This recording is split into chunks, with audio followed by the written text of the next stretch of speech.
need food now. The UK strongly supports UNRWA in the vital work it does in Gaza, across the OPTs and the region.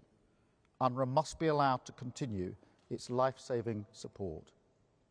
The suffering must end, including in Lebanon, where we also need a ceasefire, to implement a political plan based on UN Resolution 1701 that empowers the Lebanese armed forces, strengthens UNIFIL, and allows communities on both sides of the border to return to their homes, delivers humanitarian and economic support to the people of Lebanon, supports democracy, and bolsters the Lebanese state.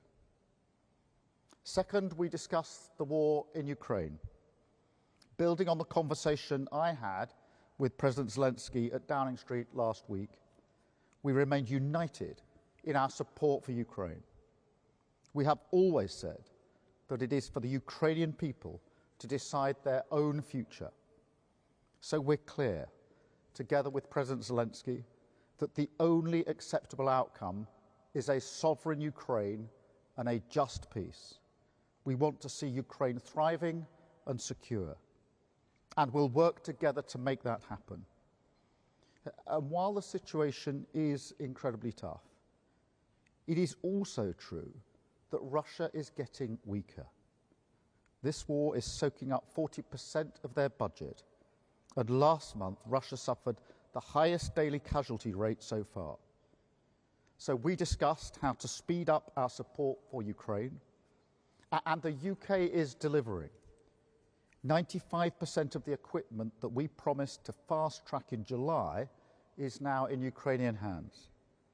And together with the G7, we're working to send 50 billion euros of support to Ukraine, drawn from the proceeds of frozen Russian assets.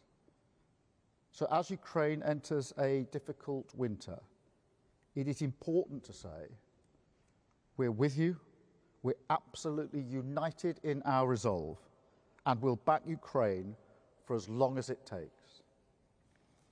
And now I'll take some questions, and Carl at ITV, I think we're starting with you. Thank you, Prime Minister. Carl Dinnan from ITV News. Given what we know about the United States' position on military support to Israel, would you now consider a further suspension of arms sales to Israel if the humanitarian situation in Gaza does not improve? The situation on arms sales has been made very clear, and a summary published, obviously for Parliament, but more widely, and our position on that has not changed. We strongly support Israel's right to self-defense, particularly in the face of the Iranian regime's actions. But look, I do think that the death of Sinwar provides an opportunity for a step towards that ceasefire that we've long called for. Thank you. And I'll go to Katya, please, from BBC. Katya Adler, BBC. Prime Minister, there has been a lot of talk of Trump-proofing European defence in case he returns as president and has other priorities. Has that actually happened? And what of Ukraine? You aren't giving President Zelensky what he wants, like free use of long-range missiles, and this is a very vulnerable moment. Well, obviously today we're responding to fast-moving events, both in Ukraine and in particular in the Middle East. And it's right that the Quad comes together to discuss those events and sets out our plans. In relation to Ukraine, look, we've reiterated again our strong support for Ukraine and to work with Ukraine to deliver the justice that it absolutely deserves. And that's what we've been working hard on today. What further capability, what further equipment, what further resource can we put in? So we're very pleased to reiterate again, as I did to President Zelensky last week, the full support that he has from us. Thank you. Adele from Sky. Hi, Adele Robinson, Sky News. South Korea has said that North Korean troops have been sent into Russia. What intelligence do you have, if any, that this has happened? And if it has, would you view it as an escalation? How concerned are you? I've seen the reports in relation to this development.